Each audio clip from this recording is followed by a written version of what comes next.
공무원 생활 해가지고 이렇게 재산을 축적하기가 쉽지가 않은데 그 한덕수 총리의 공직자 재산 신고 내역을 보면은 뭐 2022년 기준입니다만은 80억이 넘어요. 네, 네. 2022년에 85억. 올해 고위공직자 재산 신고 발표했잖아요. 네. 그래서 그때 보면 재산이 87억 한 2억 정도 늘어났더라고요.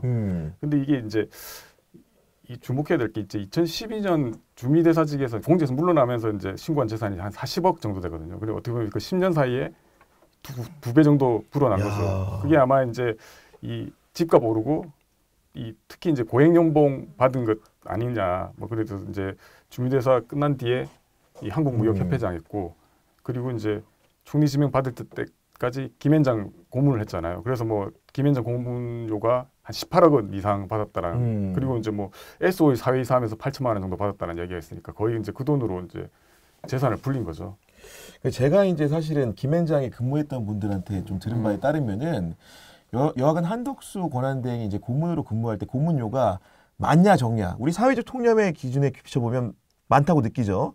근데 김앤장 같은 경우에 누구한테 얼마 주는지를 공표하지 않잖아요. 근데 이제 그 돈을 주는 업무에 관여했던 분한테 건너들은 얘기인데 한덕수 권한대행은 그렇게 많이 받는 편은 아니었답니다.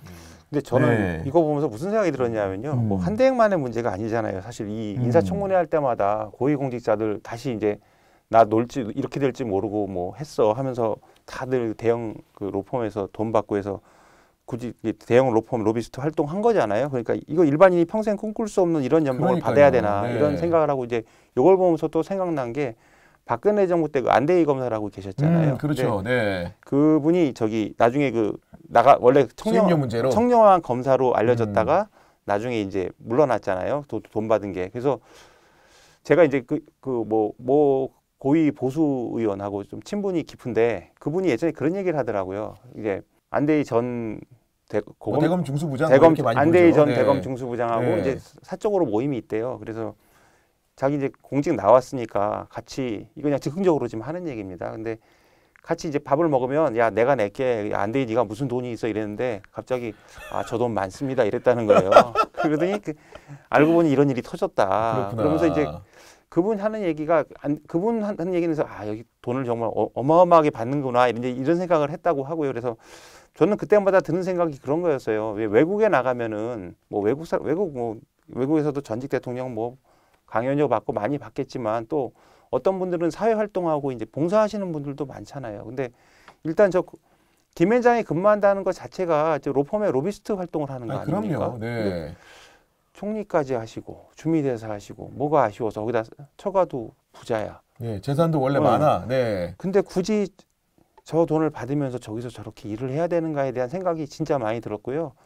많은 특히 경제 재경 이쪽 아니면 법조 이쪽 고위 관료들이 너무 그러시는 것 같아서 굉장히 씁쓸합니다. 그래서 노블리스 오블리제라는 게 외국에서나 볼 수 있는 일이구나 그런 생각이 들어요. 그래서 저런 분이 과연 얼마나 국민들한테 존경을 받고 호감을 받을 수 있는지 그런 씁쓸함이 듭니다. 그리고 이분이 그 외모적 이미지가 가지는 편견 때문인지 모르겠는데 기본적으로 이제 뭐 실수는 안 할 것 같다 이런 느낌이 있는데 실제로 이번에 여러 가지 이제 기사를 찾아보고 하다 보니까 실언이 생각보다 많습니다. 그렇죠. 이게 보면 뭐 특히 이제 뭐 이태원 참사 관련해서 이제 논란되는 발언들을 한번 했죠. 외신 기자 간담회에서 이제 당시 이제 기자 질문이 이제 한국 정부의 책임 시작과 끝이 어디냐 뭐 이렇게 물어봤는데 그다음 과정에 이제 통역기기가 오류가 나니까 이렇게 잘 안 들리는 것에 대해서 책임져야 할 사람의 첫 번째와 마지막 책임은 어디냐라고 말을 했죠. 그게 사실 제 생각은 그런 생각이 들어요. 그러니까 한 총리가 평소에 이제 영국, 미국 이런 데 관심 많고 영미통이라고 그러니까 약간 아메리카 조크를 한번 해보고 싶었던 것 같아요. 근데 그게 농담을 해야 될 게 있고 안 해야 될 게 있는데 그런 말씀을 하시니까 이게 어떻게 보면 머리는 좋지만 약간 공감력이 부족한 거 아닌가라는 생각도 들고 뭐 이태원 참사 관련해서는 그때 왜 유족들 방문하러 갔다가 유족들이 이제 정부의 공식적인 사과 없으면 뭐 안 받겠다고 해가지고 그때 이제 분향소에서 한 30점 만에 그럼 알겠습니다 하면서 나오다가 무단횡단하다 걸려가지고 좀 논란이 됐죠. 그래서 범칙금을 내기도 했고 그렇죠. 그리고 이제 이거는 뭐 실수 진짜 말 그대로 실수인데 그 당시 이제 대정부 질문에서 이제 야당 쪽에서 이제 계속 공격을 하고 이러는 와중에서 이제 뭐 독도는 우리 땅입니까라고 질문에 절대 아닙니다라고 해가지고 지금 한번 논란이 됐죠. 저도 하나만 얘기를 하면 뭐 이런 실언도 많고 그냥 저는 그냥 지금도 이 인터뷰는 박제가 돼야 된다고 생각하는데 그 지난해 9월 30일에 조선일보 인터뷰 실린 거 있어요. 그래서 윤석열은 어떤 사람이냐 했더니 아 대인이다. 제일 개혁적인 대통령이다. 이렇게 얘기를 했고요. 야, 당시 이제 진짜, 네. 야당에서 계엄설이 계속 나왔잖아요. 그러니까 오죽했으면 선택적 진실이라는 말이 나왔겠나. 계엄령 같은 괴담과 가짜뉴스의 폐해가 반복되지 않도록 제도적 장치를 마련해야 한다.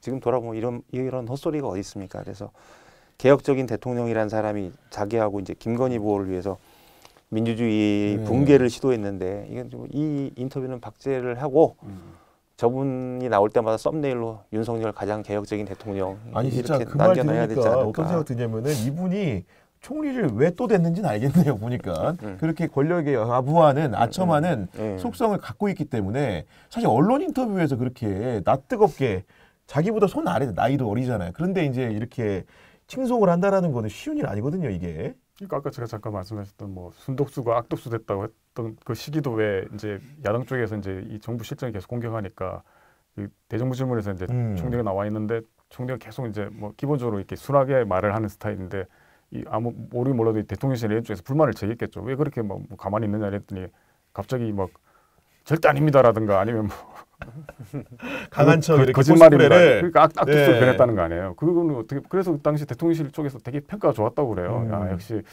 또 좀 이렇게 푸시하니까 좀 할 건 하는구나라고 생각했다는 거 아닙니까? 아, 그럼에도 불구하고 지금 작금의 대한민국의 현실이 너무 이렇게 그 냉혹하다 보니까 이런 상황 속에서 결국은 지금 키를 쥐고 있는 사람은 권한 대행이고 어쨌든 간에 시급한 과제들을 해결해야 될 책무도 그에게 있습니다. 지금 어떤 일을 먼저 해결해야 되나요, 지금? 네. 뭐 그 책무를 말씀드리기 전에 제가 이분 저 시각을 한번 다시 좀 지적을 하고 싶은 게 있는데요. 복귀 국무회의에서 이런 말을 합니다. 극단으로 갈라진 사회는 불행으로 치달을 뿐 누구의 꿈도 이루지 못한다. 이렇게 얘기를 하는데요. 이게 말이냐 방구냐 이런 생각이 들어요. 왜냐하면 지금 누구 때문에 나라가 이렇게 됐어요. 즉 윤석열 내란 그다음에 그리고 자기들이 탄핵 절차 갖고 방해해서 사실 여기까지 온 건데 이거를 좌우 대립으로 하면은 공동 책임으로 몰아가는 거잖아요. 그렇죠. 네. 그러니까 예를 들어서 보수 언론에서 뭐 그 지금 이 상황에 대해서 뭐 그것도 굳이 이재명 앞세워서 이재명과 윤석열 다 뭐 이런 식으로 몰아가는 거하고 똑같은 얘기인데 본인이 할 거는 이런 게 아니라 내란을 못 막고 그거에 국민으로 사과하고 탄핵 절차 방해한 것에 대해서 사실 상의하고 그렇죠. 사과하고 이제라도 그 일정의 협조를 해야 된다고 생각을 합니다. 그게 이제 남은 공직생활에 먹칠을 하지 않는 길이고요. 그럼 뭐 이제 뭐 마은혁 재판관을 임명하든 아니면 각종 특검법 넘어오면 거부하지 말아야 한다는 게 있고요. 근데 이제 뭐 본인 경제 전문가니까 굳이 디테일하게 들어가면 김진우 기자가 얘기하겠지만 뭐 트럼프발 통상 전쟁 뭐 그다음에 각종 뭐 이제 막혀 있는 것들 뭐 이런 것들로 정리하는 일이 필요하겠죠. 제가 말할 거를 이렇게 예견을 하시니까 점지 능력이 생긴 것 같아요. 지금 방송하면서 지금 보니까. 네.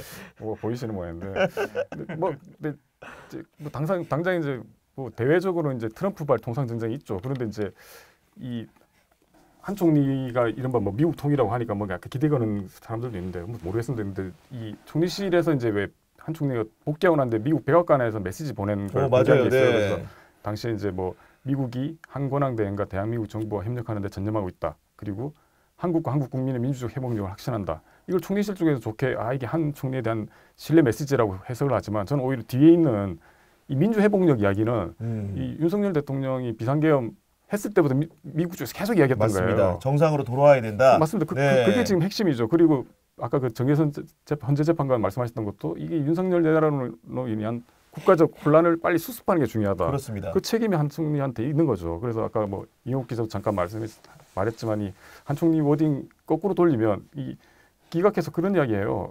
윤석열 탄핵과 관련해 가지고는 헌재 결정이 어떻게 나오더라도 민주적 절차를 거쳐서 내려진 법적 판단을 존중해야 된다.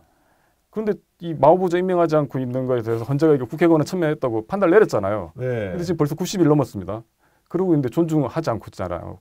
이건 뭐냐 싶습니다. 특히나 아까 말씀해 주신 대로 마은혁 후보자 불임명 문제 같은 경우에는 본인에게 원천적인 책임이 있고 그 문제로 탄핵소추안이 발의가 된 거였고 결국 헌재 심판을 받아서 돌아왔는데 그 이후에도 지금 시정하지 않는다는 것은 정말로 용납할 수 없는 문제 아니겠습니까 이게?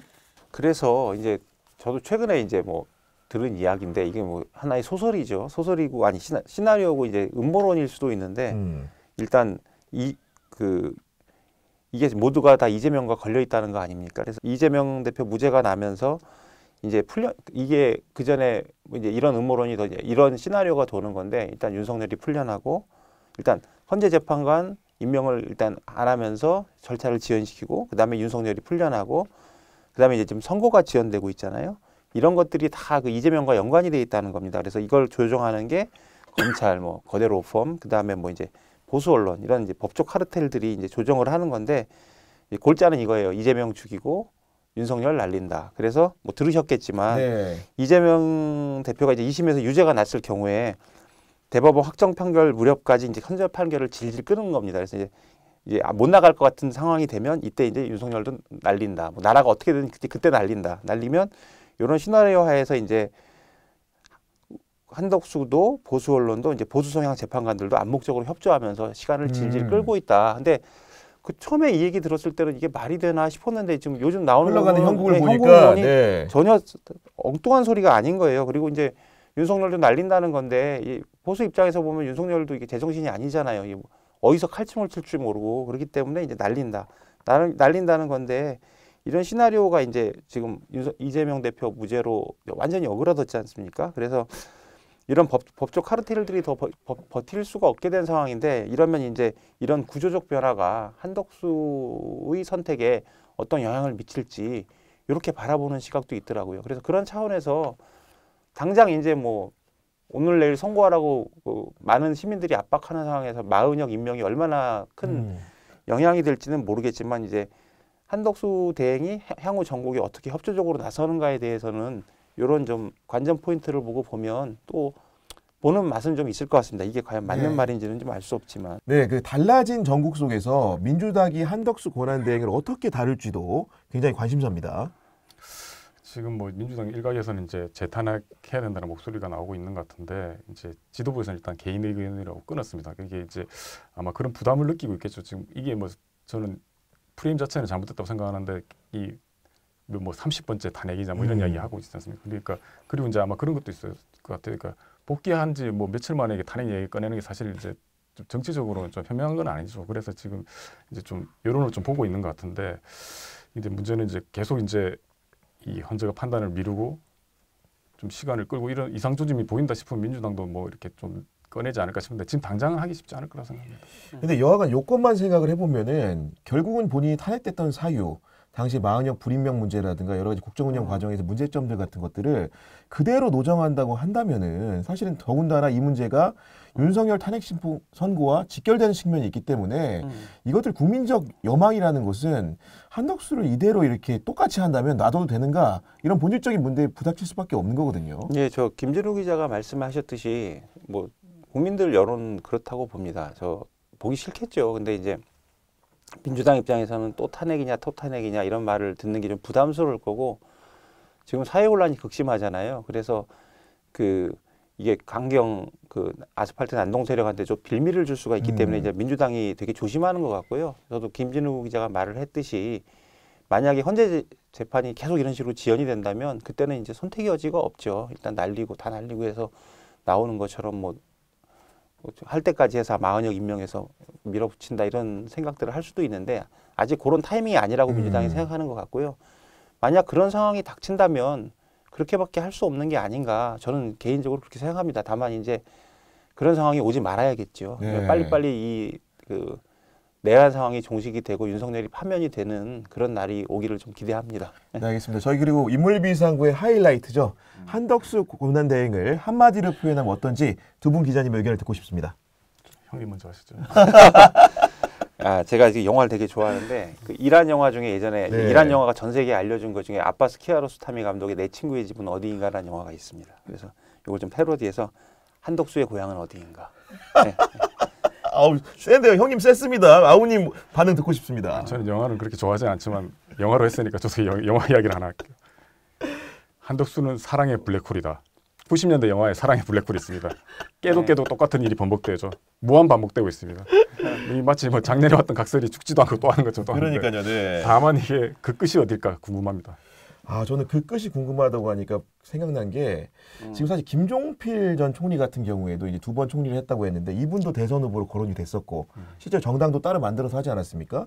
고건대행 같은 경우에도 실제로 이제 대선 출마 설이 많았던 것 같은데 한덕수가 과연 이번 대행 일을 하면서 어쨌든 간에 이재명 대표가 완벽하게 복귀를 했기 때문에 여권의 카드가 마땅치 않은 상황에서 혹시나 그 끝이 대선 후보까지 도전한 일이 되지 않을까라는 생각도 드는데 혹시 그 부분에 대해서는 어떻게 저는 생각하시나요? 제가 좀 네. 생각이 있는데요. 뭐 저는 좀 아니라고 생각하는 게 제가 이제 고건 전 총리를 봤잖아요. 관료들은 일단 권력 의지가 그렇게 세지 않아요. 그리고 이 사람들이 나올 때는 완전히 내가 이제 1등을 하거나 나한테 판이 깔아줘야지 되지. 확실할 때만 그러지 않으면 절대로 하지 않습니다. 이게 또 여담을 하나 말씀드리면 이제 고건 전 총리가 이제 좀 지지율이 막 깎이고 있었어요. 그만두나 마나 할 때인데 저희하고 인터뷰를 앞두고 있었는데 그때 이제 뭐 캠프의 관계자가 저한테 전화가 왔어요. 그래서 내일 질문을 네가 하는데 혹시 대선에 떨어져도 야당 대표 하겠냐고 꼭 물어봐라.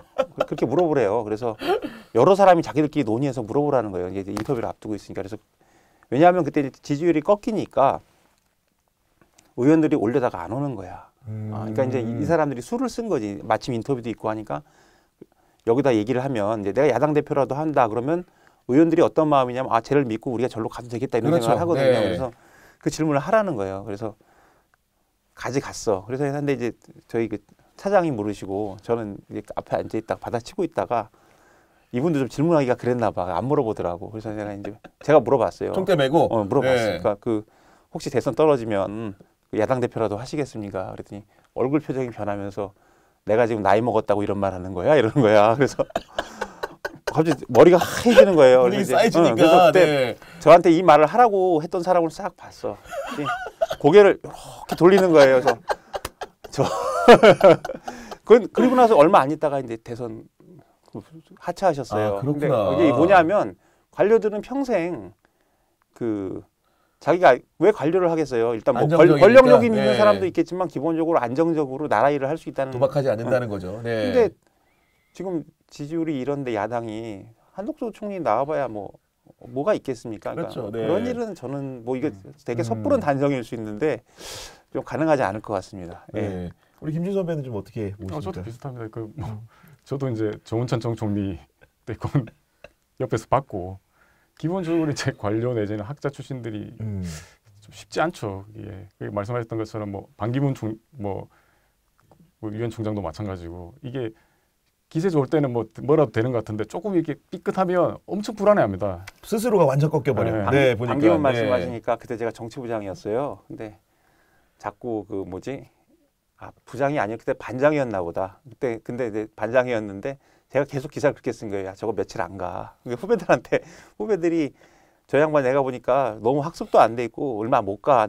제가 그랬거든요. 근데 진짜 정확히 맞췄네요. 네. 얼마 안 가더라고요. 그리고 딱 제가 생각한 루트를 그대로 타더라고요. 오늘 뭔가 계속 신기가 있으시고 그래서 그런 네. 거는 저는 별로. 그리고 결정적으로 공직자들은 자기나 자기의 가족의 위해가 되는 부분들, 특히나 검증 부분을 상당히 일반인보다는 많이 두려워하는 거예요. 그렇게 잃을 게 많다고 생각하기 때문에 저도 개인적으로는 대권 도전설이 있지만 실제로 도전하지 않을 것 같다는 생각을 하면서 오늘 방송 마무리하도록 하겠습니다.